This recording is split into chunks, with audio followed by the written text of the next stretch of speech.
사랑하는 새나 친구들 반갑습니다. 수요일 말씀을 함께 나눌 신현민 전도사입니다. 우리가 믿음으로 살아가는 삶을 흔히 운동선수가 경기에 임하는 것으로, 군인이 전쟁에 참여하는 것으로 비유를 하곤 하죠. 이처럼 믿음으로 살아가는 삶은 운동선수처럼, 군인처럼 최선을 다하고 치열하게 임해야 하는 영적 싸움의 현장입니다. 우리는 오늘 하루를 어떻게 싸워서 이겨내야 할까요? 세상적인 방법이 아닌 믿음의 방법으로 말이죠. 오늘 살펴볼 주제는 믿음의 모험입니다. 본문 말씀 함께 읽어보겠습니다. 오늘의 말씀은 창세기 26장 12절에서 22절입니다. 이삭이 그 땅에 곡식을 심고 그 해에 100배를 거두었습니다. 여호와께서 그에게 복을 주셨기 때문입니다. 이삭은 부자가 됐습니다. 그리고 점점 더 부유해져서 마침내 아주 큰 부자가 됐습니다. 그가 양떼와 가축과 종들을 많이 거느리게 되자 블레셋 사람들이 그를 시기했습니다. 블레셋 사람들은 그의 아버지 아브라함 때 아브라함의 종들이 팠던 모든 우물들을 막고 흙으로 메워버렸습니다. 아비멜렉이 이삭에게 말했습니다. 우리를 떠나가라. 내가 너무 강해져서 우리가 감당할 수가 없다. 이삭이 그곳을 떠나 그랄 골짜기에 진을 치고 거기서 살았습니다. 이삭은 자기 아버지 아브라함의 때 팠다가 아브라함이 죽고 난 후 블레셋 사람들이 막아버린 우물들을 다시 파고 자기 아버지가 지은 이름들을 다시 붙였습니다. 이삭의 종들이 골짜기를 파다가 신선한 물이 나오는 샘을 발견했습니다. 그런데 그랄의 양치기들이 이삭의 양치기들과 싸우면서 말했습니다. 이 물은 우리 것이다. 이 때문에 이삭은 그 우물을 에색이라고 불렀습니다. 그들이 이삭과 싸웠기 때문입니다. 이삭의 종들이 다른 우물을 팠는데 그랄의 양치기들과 다시 그 우물 때문에 싸웠습니다. 그래서 이삭은 그 우물을 신나라고 불렀습니다. 이삭이 그곳에서 옮겨 또 다른 우물을 팠습니다. 이번에는 아무도 싸움을 걸어오지 않았습니다. 그래서 이삭이 이제 여호와께서 우리 자리를 넓게 하셨으니 우리가 이 땅에서 번성할 것이다 하며 그 우물의 이름을 르호봇이라고 했습니다. 하나님은 아브라함에게 주셨던 약속을 이삭에게도 동일하게 주십니다. 너의 자손을 하늘의 별과 같이 하며 많은 땅을 너에게 주겠다. 내가 지시한 땅으로 가서 살아라. 그렇게 하나님의 말씀에 순종해 이삭은 블레셋의 한 성읍인 그랄 땅에 거주하게 되었습니다. 하나님의 약속이 실현되는 건 그리 오래 걸리지 않았어요. 이삭이 그랄에 거주했던 바로 그 해에 그는 곡식을 심어 100배의 많은 결실을 얻었습니다. 이삭은 원래 목축이 전문이지 농경 전문가가 아니거든요. 오늘 본문은 그 이유를 여호와께서 복을 주셨기 때문이라고 말씀합니다. 당연하죠. 이삭은 하나님의 말씀에 순종하고 하나님은 이삭과의 약속을 지켜주시고, 그런데 바로 그때 예상하지 못한 문제가 찾아옵니다. 14절 말씀 함께 읽겠습니다.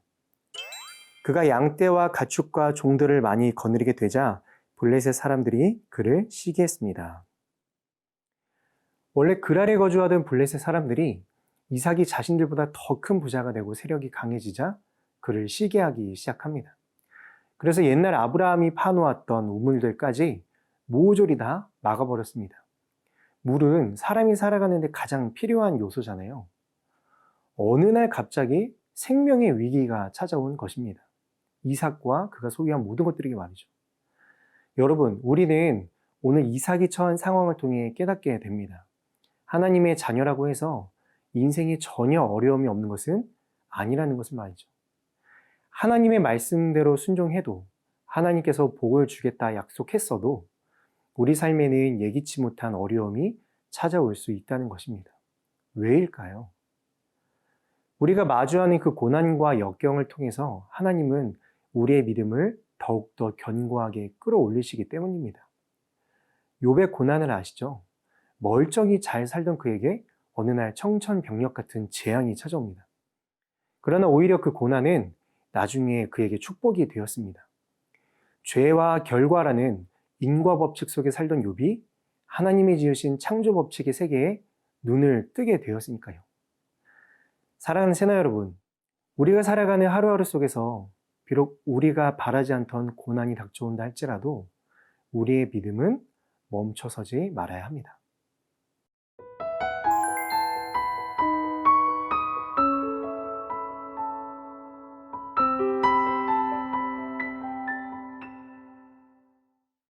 그랄의 왕 아비멜렉이 이삭에게 떠나라고 욕을 하자 그는 그랄의 골짜기로 옮겨 그곳에 거합니다.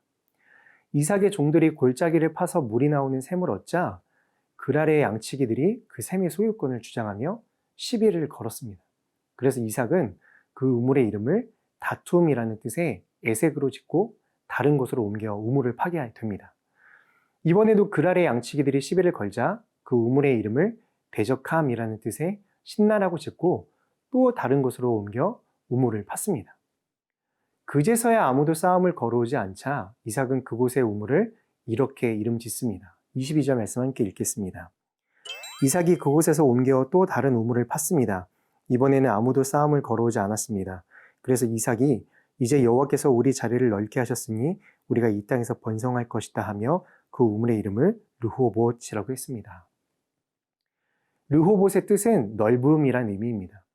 이삭은 하나님께서 이 새로운 우물을 주셨음을 믿었습니다. 그래서 그곳에서 하나님의 약속이 이루어질 것이라는 믿음을 고백합니다. 그가 르호봇을 얻은 것은 그냥 우연히 얻어 걸린 것이 아니었습니다.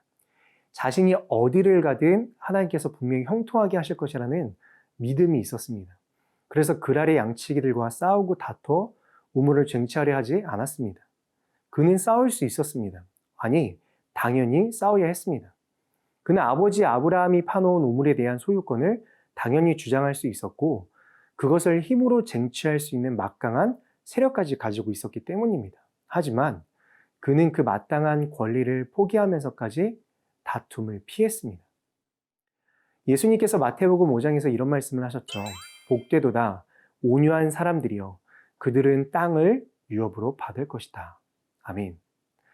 사랑하는 새나 여러분, 믿음의 원리로 살아가는 사람은 결코 세상의 방법대로 살아가지 않는 사람입니다. 싸우고 빼앗고 쟁취하는 것으로 승리를 이루는 사람이 아니라 온유함으로 화평을 이루며 믿음의 원리대로 승리를 얻는 사람입니다. 우리는 그렇게 승리해야 합니다. 아니, 우리는 그렇게 승리할 수 있습니다. 왜냐하면 우리의 힘이 되시고 방패가 되시는 하나님께서 우리와 함께 하시기 때문입니다. 그분이 우리의 방법이 되어주시고 우리의 결과를 책임져 주시기 때문입니다. 오늘도 믿음으로 살아가는 여러분이 되십시오. 믿음 안에서의 승리가 여러분의 삶에 충만하기를 축복합니다. 언제나 우리를 지키시고 도우시는 하나님, 그 하나님을 믿고 의지함으로 오늘도 저를 둘러싼 모든 상황 속에서 믿음의 승리를 경험하게 도와주세요. 예수 그리스도의 이름으로 기도합니다. 아멘.